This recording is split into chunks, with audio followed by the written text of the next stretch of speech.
St James Ethics Centre has proposed to the New South Wales Government that in cases where parents make a conscientious decision that their children not attend special religious education, or scripture classes as they're called, that those children have access to an alternative, namely that they be able to do a program based on ethics. And the reason why we made that proposal is not that we're opposed to kids attending scripture, but instead it's on the basis that we were approached by parents who said, look, our children end up sitting outside a principal's office or just colouring in because they're not allowed to do anything useful. And they wanted to know, why is it that if the kids going to scripture are getting to understand some ethical questions plus theology and faith-based issues, why can't we have the other bits without the faith and the theology that is the thing we object to in a sense, but get the ethics basis? And we thought, well, why can't they? So we contacted the New South Wales Government. We said, why not do something really interesting for these children? And the response came back to say, well, actually, no one's really interested in this. You know, there aren't any parents. Why bother? And so we said, oh, well, that might be true. So let's check that out. We went to the Parents and Citizens group. We asked them, and we were overwhelmed, really, by the level of interest on behalf of children from those parents. And it wasn't just those who make the decision not to send their kids to scripture classes.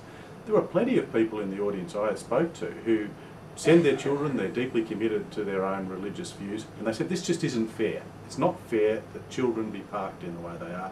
Therefore we support the idea that we at least explore the possibility of having that option. So that's the idea that we've been pursuing and why we've been doing it, really in the name of the children and those who are affected by parents making a conscientious decision.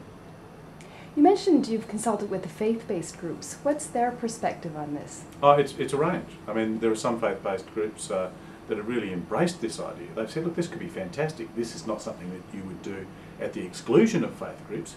This might actually answer one of our prayers. You know, we sit there offering special religious education. We have a cost to try and develop curriculum material. Wouldn't it be fantastic if you were to develop some things around ethics, which we could then build back into our faith communities and use this? So it could be a resource available for people teaching scripture, as well as those doing this alternative program, which means that the justice of the argument, if you like, works both ways. So that's one sort of approach.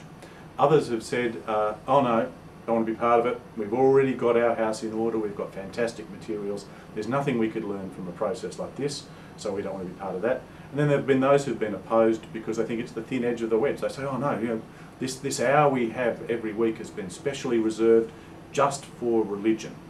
And we don't want to have anything introduced which might make it more attractive for people not to attend scripture. Now, our response to that is to say, okay, we understand those issues. We are definitely not opposed to people attending scripture classes, but we think privileging your position to make sure that your own particular religious worldview is being articulated should not be done at the expense of these children. Mm-hmm. And what about the Minister of Education? Have you invited her perspective? Oh, well, obviously, not just this one. We've been engaging with premiers and successive ministers for education. In this case, we've tried again to engage. We've spoken, for example, with the Minister of Education's representatives to try and understand from the department's point of view what they think about this, what their concerns might be, how could they be met. We've also been asked to speak with the faith groups in their formal setting. So there's a consultative committee which exists, and we've been talking to them, and as I've said, we've had a mixed response. Some have been positive, some have been indifferent, some have been opposed. Of course, I wonder sometimes, from the Minister's perspective, where she's ultimately going to decide these things. The parents and citizens have been really, really clear about this. I think the wider community, from all the feedback we've got, is really clear about the fact that the children shouldn't be punished by being denied some essential good that the others are getting. And I'm just not sure that it's consistent with a democratic approach to this to say that a proposal of this kind should be vetoed by just one subsection of the community. Good luck. Thank you.